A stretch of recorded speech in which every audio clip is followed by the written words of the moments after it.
아니야. 예뻐. 윤식아, 선생님 예뻐지지 않았어? 대답해! 알았어. 이상해? 성태야, 선생님 이상해? 맨 처음 봤을 때 드라마에 나온 사모님 같아요. 딱 그 생각밖에 안 들었어요. 드라마에 사모님이 이렇게 하고 나와? 아니에요. 쌤 뭐 그때 뭐 목도리 같은 거 가지고 있어갖고 딱 그 느낌이었어요. 고무줄 머리. 죽고 싶냐? 자, 가자. 94페이지 가자. 아 아쉽다. 자, 94페이지 가면 94페이지는 이제 행성의 운동입니다. 우리 그때 같이 공부했던 형아들이요.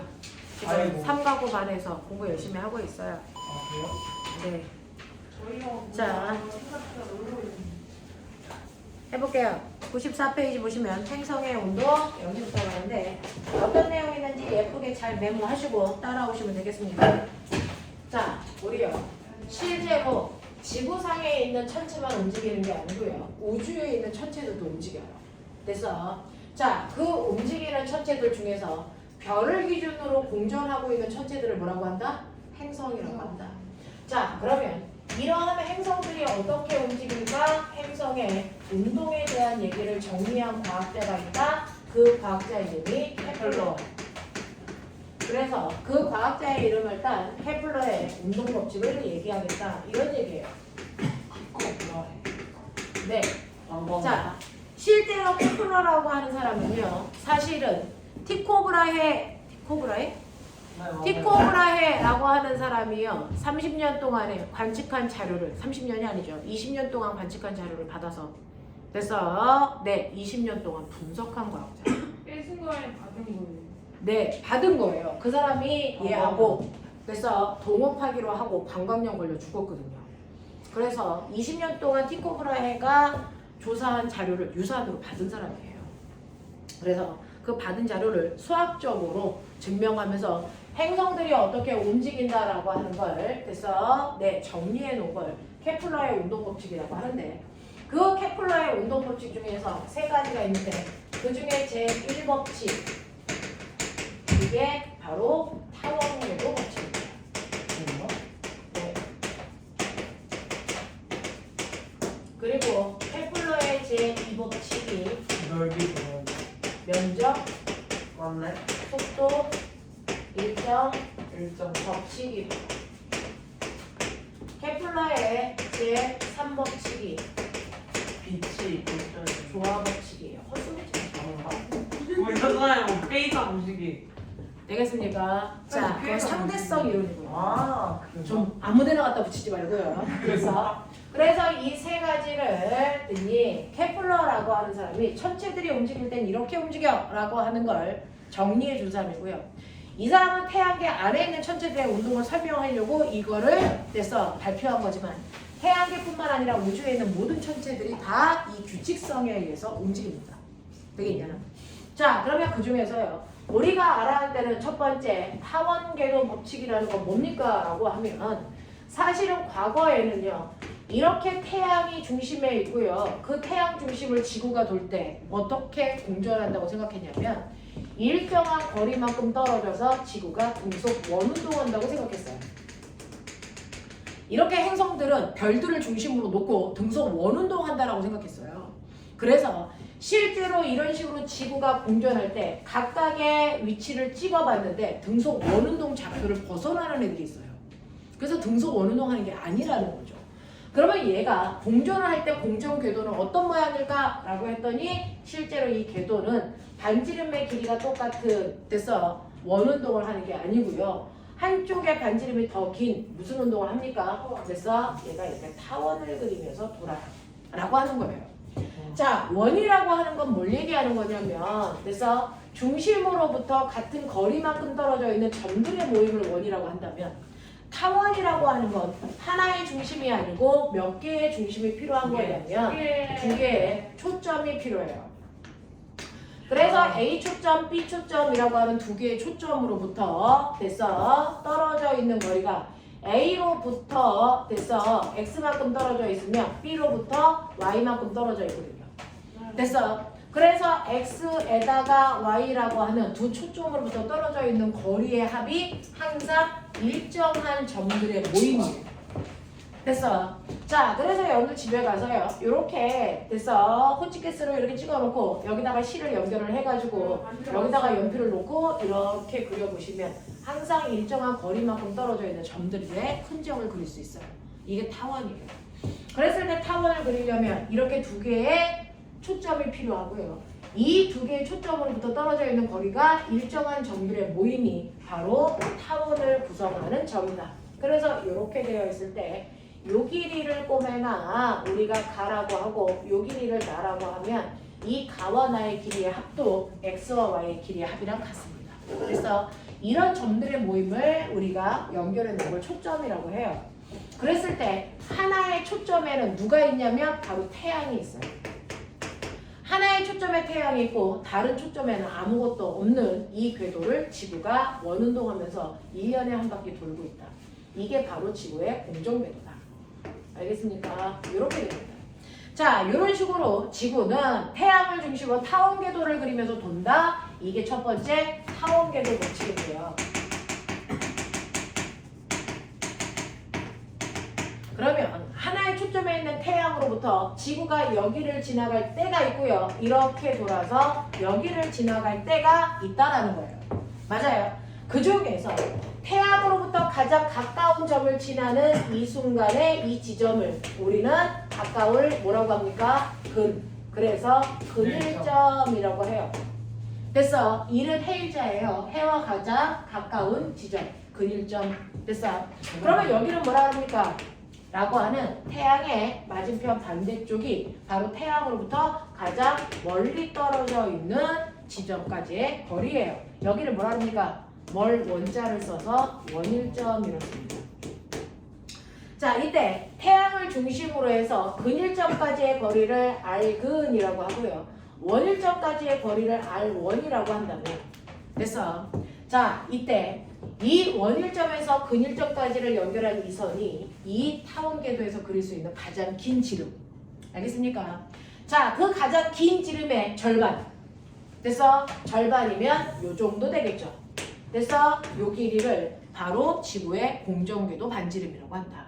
그래서 모든 행성들의 공정궤도의 반지름은요. 그래서 한 지점에서 태양까지의 거리가 아니고 근일점과 원일점까지의 거리를 더해서 이걸 나누기 반띵한 거다. 이게 그 행성의 공정 반지름이라고 한다. 되겠습니까? 우리는 이거를 지구의 공정 반지름을 1AU, 1천문단이라고 표현하는 거예요. 되겠냐? 이렇게 표현을 합니다. 됐어? 자, 그러면 이런 식으로 근일점과 원일점에 정확하게 연결한 선의 가운데 이게 이제 중심이 되겠죠. 이걸 중심으로 이제 이렇게 돌고 있는 거예요. 되겠죠? 자, 이런 식으로 뺑글뺑글 돌면서 지구는 근일점과 원일점을 반복해서 이렇게 돌고 있어요. 됐죠? 자, 근데 이 순간에 뭐 좀 합시다. 뭐 좀 합시다. 자, 근일점에 왔을 때는요, 지구라고 하는 질량이 m이라이를 태양이라고 하는 어마어마한 질량을 가지고 있는 라지 m이라는 태양이 뭡니까? 당기겠죠. 뭐가 작용하니? 만유인력. 태양의 중력이 작용합니다. 그래서 태양의 중력이 바로 돼서 작용하기 때문에 가만히 지구가 있다면 그 중력 때문에 끌려가 태양한테 뭐 해야 돼? 먹혀야 돼요. 맞아. 그럼 먹히지 않으려면 이 힘만큼을 뭘로 해서? 구심력으로 해서. 이 힘을 구심력으로 해서 얘가 뭡니까? 돌죠. 그래서 먹히지 않고 계속 돌 수 있는 거예요. 안 돌고 가만히 있으면 태양한테 끌려 들어가서 태양한테 먹힙니다. 알겠어? 그래서 실제로 지구가 태양한테 끌려가지 않는 이유는 엄청난 만유인력을 받지만 끌려가지 않는 이유는 그 힘을 구심력으로 해서 지구가 돌고 있기 때문에 계속 도는 거예요. 됐죠? 그래서 근일점을 지날 때 구심력은 얼마입니까? 구심력 구하는 식. F는 R 제곱분의 뭡니까? R 제곱분의 R분의 뭡니까? M V 제곱이죠. 그 중에서 근일점을 지날 때 거리는 태양으로부터 근일점까지의 거리고요. 됐어? M은 지구의 질량이고요. 그 다음에 V는 근일점을 지날 때 지구의 속력이에요. 됐죠? 이 속력으로 돌고 있어요. 그런가 하면 원일점을 지날 때는요. 떨어져 있는 거리가 R1이고요. 그리고 지구의 지형 그대로지만 도는 속도가 반지름의 길이가 바뀌었으니까 도는 속도도 바뀌어야죠. V 원일점의 속력으로 바뀌어서 돌아야 됩니다. 됐어? 자, 이런 식으로 해서 태양이 잡아당기는 만유인력만큼 됐어? 90력을 만들어서 얘가 돌고 있기 때문에 언제나 끌려가지 않는데 그러면 90력은 이렇게 되는데 만유인력은 어떻게 되죠? 만유인력 구하는 식. 만유인력은 두 물체가 떨어져 있는 거리 R 제곱분의 뭐예요? G, M, M이죠.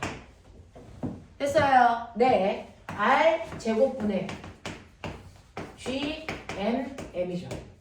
그러니 근일점에 왔을 때는 만유인력의 크기만큼의 90력을 만들어야 되네. 됐어? 원일점에 왔을 때는 원일점의 만유인력의 크기만큼 90력을 만들어야 됩니다. 무슨 말인지 알겠어요? 자, 근데 꼬맹아, 만유인력은 근일점에서 쓸까? 원일점에서 쓸까? 어차피 GMM, GMM 분자값 똑같아요. 다른 거는 분모에 해당되는 거리만 다른데 근일점은 가까우니까 만유인력의 크기가 뭐 할까요? 크겠죠. 그래서 만유인력의 크기는 근일점에서가 최대가 됩니다. 그래서 원일점에서가 최소가 되니 당연히 그래서 90력의 크기도 근일점에서 최대값이 되겠죠. 됐어? 네, 최대값이 돼야 되고 원일점에서의 그 값이 최소값이 돼야 되는 거죠. 그러면 이게 최대값이 되려면 됐어? 따라서 보세요. 한 번만 보세요. 근일점에서의 만유인력과 90력의 크기가 같아야 되는데 만유인력은 R 근일점의 제곱분의 G, M, M이고요. 이게 90력이 되어야 되는데 90력은 R 근일점분의 M, V 근일점에서의 제곱이 돼야 돼요. 됐죠? 이때 얘와 얘는 똑같으니까 지워지고 얘하고 얘는 똑같으니까 하나 소거되면 그래서 네, 이때 돌 때 속력은 어때야 되냐면 근일점에서의 속력은 루트 근일점의 반지름 분의 GM이어야 된다고요. 원일점에서의 속도는 이렇게 돼야 된다고요. 그러면 머리 있는 척 하시면 어차피 분자값 똑같죠? 네, 그럼 속력 어디가 빨라야 돼요? 어디가 빨라야 돼요? 근일점에서의 속력이 훨씬 빨라야죠. 그러니 실제로 여러분들이 이렇게 보시면 얘네들이 돌 때 각각의 속력은 떨어져 있는 거리의 반지름에 됐어. 네, 제곱금에 반비례해요. 맞죠? 이렇게 되는 거거든요. 그래서 돌 때 속력은 떨어져 있는 반지름의 제곱근에 비례하기 때문에 근일점에서의 속력이 최대가 돼야 됩니다. 원일점에서의 속력이 뭐가 돼야 됩니까? 최소가 돼야 된다면 아하. 지구는 여기서 타원 궤도를 그리면서 돌기 때문에 속력이 일정하지 않구나. 빨랐다가 원일점으로 가면서 점점 뭐해지는구나? 느려지는구나. 자, 그랬다가 원일점에 왔다가 근일점으로 가면 속력은 다시 뭐 해야 되는구나? 빨라져야 되는구나. 그러니까 지구의 속력이 계속 바뀌면서 도는구나. 그래서 그 중에서 근일점에서의 속력이 최대이고 원일점에서의 속력이 최소여야 돼요. 넌꾸맹아, 속력이 빠르면 운동에너지 뭐하니? 크겠죠. 속력이 빠르면 당연히 운동에너지가 커야 됩니다. 그래서 근일점에서의 운동에너지가 2분의 1 mv 근일점의 제곱이고요. 원일점에서는 2분의 1 mv 원일점의 제곱인데 속도가 근일점에서의 속도가 가장 크니까 운동에너지도 근일점에서 커야 돼요. 됐어? 그러면 운동에너지를 최대로 가지고 있던 애가 일로 오면서 운동에너지가 최소로 줄어. 근데 얘가 이렇게 돌면서 한 일이 있니 없니? 없어요. 그러면 에너지의 합은 변할 수 있다 없다? 없어요. 우주 공간은 마찰이 없기 때문에 항상 역학적 에너지가 뭐 돼야 된다? 네, 역학적 에너지의 크기가 보존돼야 됩니다. 그러니까 근일점에 있을 때 운동 에너지와 위치 에너지를 더한 값의 역학적 에너지가 원일점에 있을 때와도 같아야 됩니다. 근데 근일점에 있을 때 위치 에너지는 최대예요. 원일점에 있을 때는 최소예요. 예를 들어서 여기서 운동 에너지가 100이에요. 여기서는 10이에요. 됐어? 근데 위치 에너지가 여기서는 얼마냐면 여기서는 10이에요. 그러면 여기에 운동 위치 에너지 얼마여야 됩니까? 100이어야 돼요. 그래야 항상 110이 됩니다. 아, 그러면 이렇게 되면 위치의 에너지라는 게 따라서 달라지는구나. 그 위치 에너지는 중력이라는 만유인력이 작용하는 태양으로부터 떨어져 있는 거리예요. 됐어? 그래서 근일점은 태양이라는 바닥면으로부터 떨어져 있는 거리가 요만큼밖에 안 떨어져 있으니까 위치 에너지가 요거밖에 안 되는데 원일점에서부터 태양으로부터 많이 떨어져 있으니까 위치 에너지가 최대인 거죠. 그래서 얘가 이렇게 움직이면서 운동 에너지와 위치 에너지의 크기가 변하는구나. 하지만 행성들의 역학적 에너지는 보존돼야 되는 거구나. 알겠습니까? 그러면 행성의 위치 에너지와 운동 에너지 어떻게 구하면 될까? 정신 차리시면 행성들의 위치 에너지와 운동 에너지의 크기를 구하는 방법은 운동 에너지는 똑같이 2분의 1 mv 제곱, 위치 에너지 똑같이 mgh 이렇게 구하면 되는데 되겠죠? 실제로요, 여기가 됐죠? 땅바닥이라고 쳐요. 지구예요. 물체를 던져요. 됐죠? 물체를 던지면 지구가 작용하는 중력 때문에 올라오면서 속력이 느려지다가 결국은 속력이 0이 돼서 다시 떨어지죠. 왜 떨어져요? 왜 떨어져요? 속력이 0일 때까지 올라가서 거기서 멈추는 게 아니고 다시 떨어지잖아. 왜 떨어지냐고? 중력 때문에. 맞아요? 그러면 얘를 아주 세게 던져서 속력이 0일 때까지 올라갔는데 거기가 만약에 속력이 0이 되는 그 순간에 아래로 잡아당기는 중력이라는 게 없다면 떨어질까 안 떨어질까? 안 떨어지겠죠. 되겠습니까? 네. 그래서 얘는요. 실제로 땅바닥이 태양이 잡아당기는 중력이 작용하기 때문에 지구를 이렇게 태양으로부터 던졌다고 쳐봐요. 그래서 던지면 언젠가는 속력이 0이 되는데 속력이 0이 될 때 태양이 잡아당기는 중력이 작용하는 곳이면 태양한테 다시 끌려가겠죠. 근데 더 세게 던지면 됐죠? 태양이 잡아당기는 중력을 벗어나면 됐죠? 속력이 0이 되는 순간 태양한테 끌려갈까 안 갈까? 안 가요. 됐어? 라고 하는 태양의 중력을 벗어나는 순간의 위치 여기를 최대의 위치 에너지로 잡자. 됐어? 그러면 여기가 가장 높이까지 올라가는 중력을 벗어나는 그 순간의 높이야. 그 높이에서의 위치 에너지 값을 얼마로 잡을까? 너무 커서 0으로 잡아볼게요. 됐어? 근데 지구는 지금 여기 있어요. 태양의 중력 받아 안 받아? 안 받아요. 아니 태양의 중력을 받죠. 됐어? 그러면 위치 에너지가 0보다 뭐에? 작은 곳이에요. 높이가 낮으니까. 그럼 여기서의 위치 에너지를 뭐로 잡을까? 마이너스. 그래서 전체의 위치 에너지는 다 마이너스로 잡습니다. 그래서 무한히 높은 곳의 위치 에너지를 0으로 잡으니까 그거보다 낮은 곳에 있기 때문에 천체들의 위치 에너지는 마이너스 값으로 잡고요. 됐어? 네. 이 위치 에너지 어떻게 구하는 거냐면 그죠? 내가 여기서 던져 올릴 때 운동 에너지가 얼마냐면 2분의 1 mv 제곱이고 이게 속력이 0이 되는 순간 위치 에너지가 최대가 돼요. 그랬을 때 위치 에너지 mgh라고 하는 것 됐어? 바로 태양과 지구 사이의 만유인력이 0 되는 곳이에요. 만유인력 구하는 식이 뭐죠? R 제곱분의 G, M, M이죠. 맞아? 네, 이렇게 되는 곳이죠. 자, 그러면 R 제곱분의 G의 M이니까 여러분들이 알고 있는 것처럼 이렇게 되는 이 순간은 내가 던졌을 때 모든 운동 에너지가 위치 에너지로 바뀌는 곳이에요. 맞아? 요거요. 자, 그랬을 때 우리는 요거를 조금 다른 모습으로 바꿔보고 싶어요. 어떤 모습으로 바꿀까요?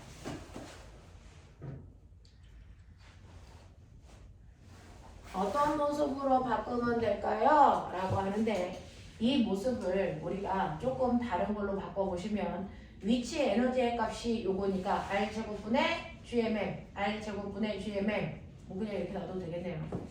그래서 위치 에너지의 크기를 R제곱분의 GMM 이 값이 0이 되는 곳 이게 최대값 맞아요? 네. 자, 그랬을 때 위치 에너지 뭐 다른 걸로 바꿀 필요가 있나? 이거를 최대값 R제곱분의 GMM으로 놓는다고.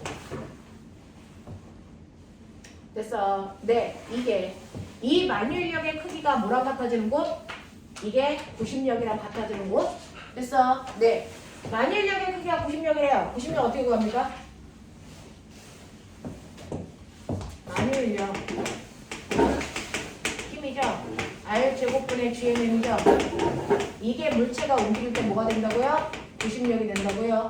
90력 구하는 식 R분의 mv 제곱 맞아? 근데 저요 여기서 R 하나 띄어서 없애고요 요 모습을요 뭘로 바꿀 거냐면 2분의 1 mv 제곱으로 만들어 볼 거예요. 됐어? 그러면은 얘는 여기에 mv 제곱만 남으니까 앞에 뭐만 곱하면 돼요? 2분의 1만 곱하면 되겠죠. 2분의 1만 곱하면 되겠죠. 맞아. 그래서 우리가 원하는 2분의 1 mv 제곱의 크기는 사실은 2분의 1 mv 제곱의 크기는 뭐랑 같습니까? R분의 뭐랑 같니? GMM이랑 같아요. 어떻게 돼요? 네. 그래서 운동 에너지의 크기를 우리는 뭘로 잡는다? 2R분의 GMM으로 잡아도 돼요. 맞아. 그리고 위치 에너지는 만유인력의 크기가 곧 뭐가 되는 곳? 만유인력의 크기가 곧 그래서 최대의 위치 에너지가 되는 곳이니까 물체를 내가 여기서 밀어 던져 그래서 던졌을 때 이 물체가 여기까지 왔을 때 위치 에너지가 됐어요. 네, 여기까지 왔을 때 이 물체를 잡아당기는 중력의 크기와 만유인력의 크기가 그래서 다 0이 되는 곳이잖아요. 자, 그래서 우리는 요거 보시면 이 운동 에너지는 2R분의 GMM으로 놓고요. 그 다음에 위치 에너지의 크기는 뭘로 놉니까? R분의 GMM으로 나와요. 이게 마이너스. 됐어. 그럼 역학적 에너지의 크기는 얼마가 되는 거니? 역학적 에너지의 크기가 얼마 되는 거니?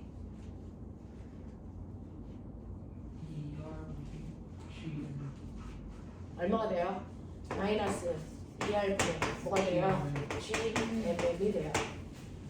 됐어. 네. 그래서 보시면 실제로 보시면 천체에서의 운동 에너지를 구할 때는요. 천체에서의 운동 에너지는 2R분의 GMM으로 위치 에너지는 R분의 GMM으로 구해요.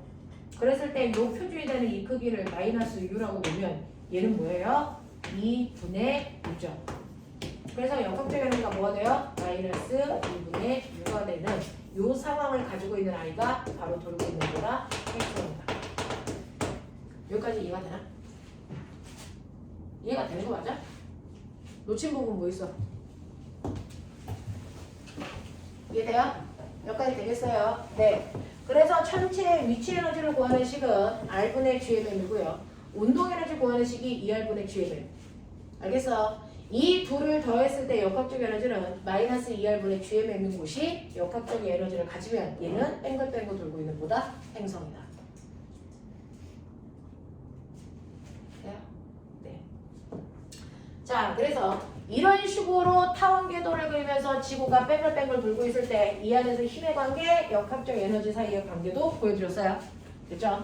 자, 이게 바로 타원 궤도 운동인데 두 번째는 면적 속도 일정 법칙이야.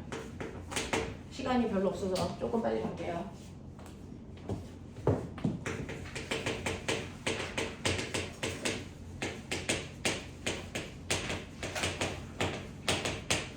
면적 속도 일정 법칙은 뭐냐면 실제로 태양을 하나의 초점에다 놓고 지구가 타원 궤도를 그리면서 돌아.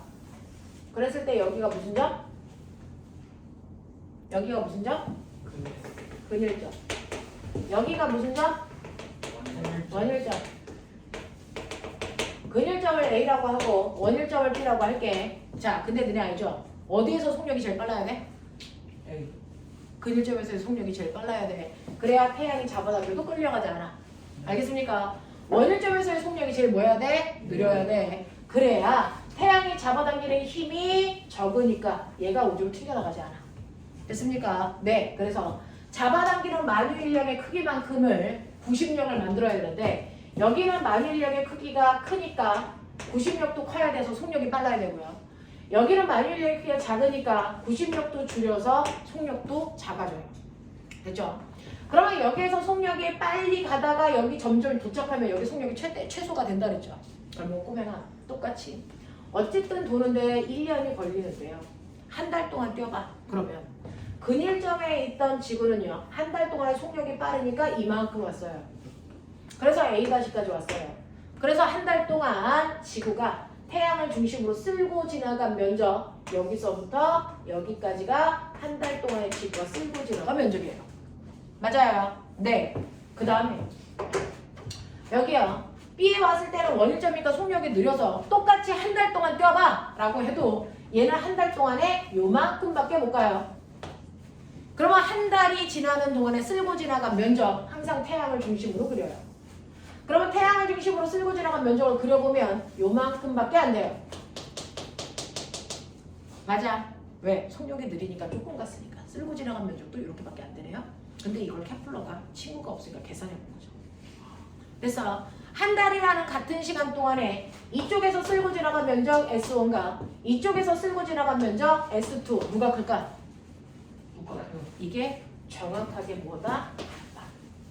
그래서 면적 속도 일정 법칙이라는 건 뭐냐면 시간만 같다면 그래서 지나가는 동안 태양을 중심으로 그린 부채꼴의 면적은 그래서 항상 어때야 된다? 같아야 된다. 그래서 같은 시간 동안에 쓸고 지나간 면적은 어디나에 일정하다. 그럼 선생님 근일점과 원일점만 그래요? 아니요. 한중간도 그래요. 그래서 여기에 지구가 있을 때 너도 한 달 동안 뛰어봐. 그러면 얘는 중간 속도니까 이만큼 갔을 거예요. 그랬을 때 태양을 중심으로 그린 부채꼴의 ES3의 면적이 얘네들이랑 다 같아요. 왜? 같은 기간 동안에 쓸고 지나니까. 그래서 면적 속도 일정 법칙은 뭐냐면 행성들이 같은 기간 동안에 쓸고 지나간 면적은 언제나 같아야 된다라는 법칙입니다. 알겠냐? 요 얘기예요. 그러면 꼬맹아 저는요 이거 아까 이렇게 그렸을 때 됐죠? 반지름이 요만큼이니까 그 중심을 기준으로 됐어. 타원 궤도를 그린다고 쳐요. 면적 속도 일정 법칙을 머릿속에 집어넣고 이렇게 태양이 있어. 한 바퀴 돌아.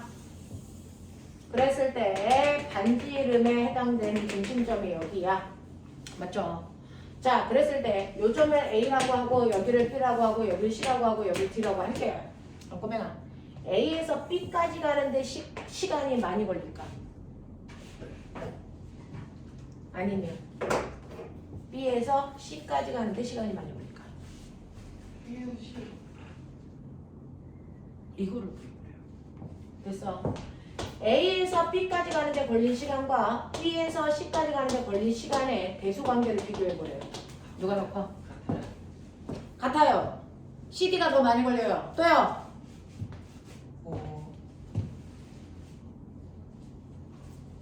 CD예요? BC가 아니라? BC요. BC가 더 많이 걸려요. 같아요. 또요? BC요. 또요? 라고 하는 건데요. 여러분들 누가 더 시간이 많이 걸려요? 이거 구할 수 없어요. 왜? 시간은 눈에 안 보이니까. 대신에 시간하고 똑같은 값을 갖는 게 있어요. 뭐? 쓸고 지나간 면적. 시간만 같으면 쓸고 지나간 면적이 같아야 된다 그랬어요. 그러면 실제로 A에서 B까지 가는데 쓸고 지나간 면적은 A를 중심으로 B까지의 그린 요만큼의 부채꼴의 면적이에요. 됐죠? 자, 그런가 하면 BC는요 요만큼의 부채꼴의 면적입니다. 누가 더 커요? 정확하게 얘는 반쪽보다도 더 크죠. 얘는 반쪽보다 작죠. 그러니까 면적은 됐어. A, B의 면적보다는 됐냐? 누구의 면적이 더 큽니까? BC의 면적이 더 크니까 시간도 이쪽에 더 많이 걸렸다. 됐습니까? 그래서 우주에서는 눈에 보이지 않는 시간을 쓸고 지나간 면적으로 대수관계를 비교할 수 있다. 이해되겠어? 자, 그러면 요거 전체 한 바퀴 도는데 얼마가 걸리냐면 주기 라지 t초가 걸린다고 치자. 되겠어요? 여기서 여기까지 가는데 얼마 걸렸냐면 8분의 1t 걸렸어. 여기서 여기까지 가는데 얼마 걸렸을까? 잠깐만요. 얼마 걸려요? 8분의 3t 걸려요. 왜? 반 바퀴 도는 데는 2분의 1t 걸려요. 무슨 말인지 알겠습니까? 요런 얘기야. 요런 얘기야. 되겠죠? 자, 이런 식으로 우리 눈에 보이지 않는 시간을 면적으로 해서 환산할 수 있다. 알겠습니까? 이걸 면적 속도 일정 법칙이라고 한다. 납득돼요? 네. 자, 그게 케플러의 제2법칙이고요. 케플러의 제3 법칙은 뭡니까? 조화 법칙이라는 게 있어요.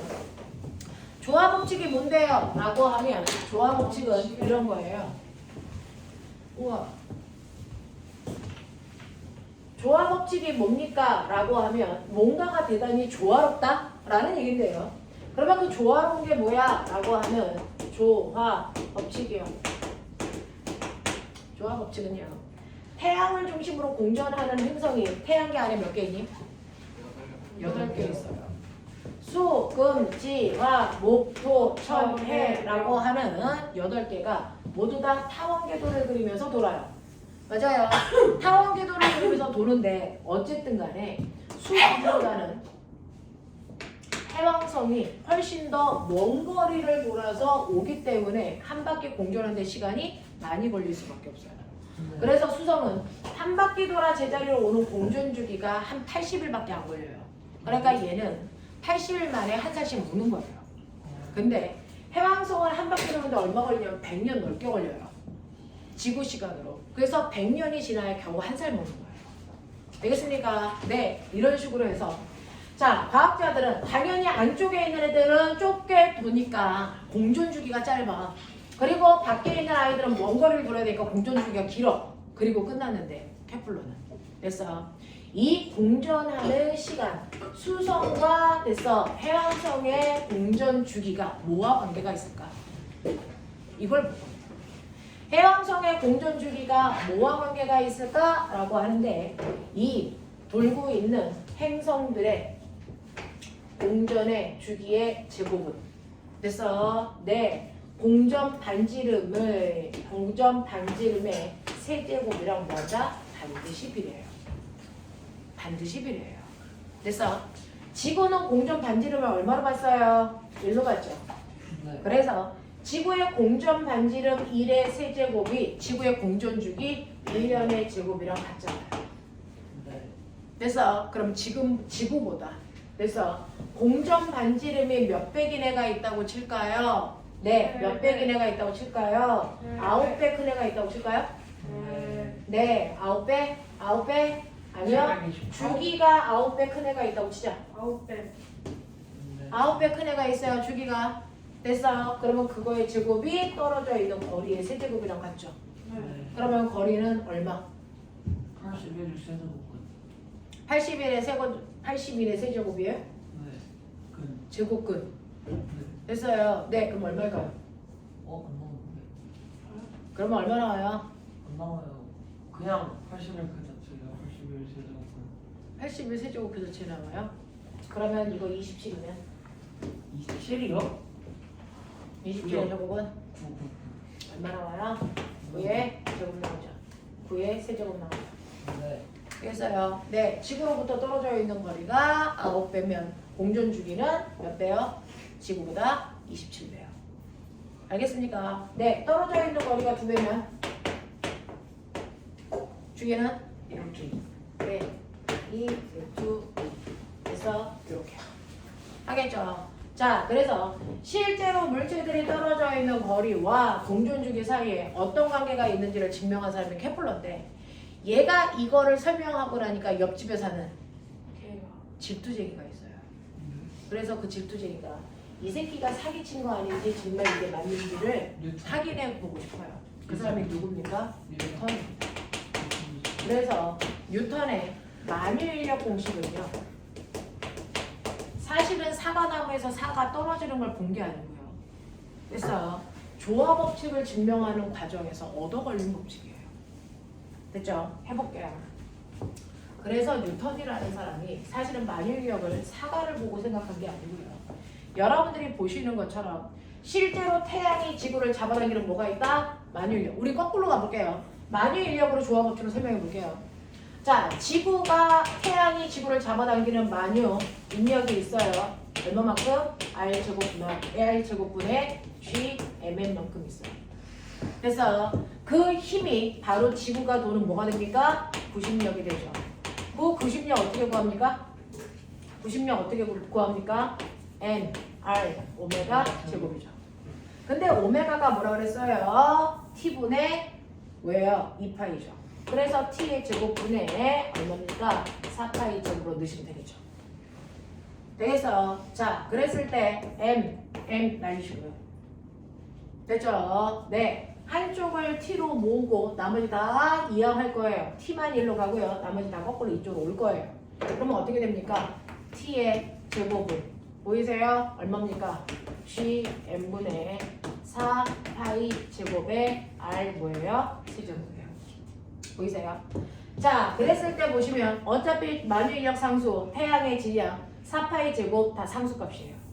그래서 이거를 상수로 치환하시면 보이세요? 공전 주기의 제곱이 떨어져 있는 거리 반지름의 세제곱에 뭐한다? 비례한다. 알겠습니까? 이걸 뉴턴은 거꾸로 간 거예요. 거꾸로 가다 보니까 이상한 식 하나가 만들어져요. 그래서 이상한 식 하나가 만들어지는데 이거를 뭐라고 이름 붙였다? 만유인력이라고 이름 붙였다. 됐습니까? 이렇게 된 거예요. 그래서 만유인력이라고 하는 건 케플러의 조화 법칙을 증명하는 과정에서 얻어 걸린 법칙입니다. 납득해? 이해하겠어? 오케이. 이렇게 됩니다. 자, 그러면 여기까지의 내용을 가지고 선생님하고 몇몇 개의 문제를 한번 풀어보도록 하죠. 여러분들이 가지고 있는 것 중에서요. 104페이지부터 됐죠? 오늘 숙제 어디까지냐면 109페이지까지인데요. 지금은 시간 얼마 남았어요? 안녕히 계세요. 다음 생에 봬요. 자, 104페이지부터 109페이지까지 문제 풀어오는 거 숙제고요. 지금 됐죠? 네, 여러분들 개인별 숙제 좀 확인하죠.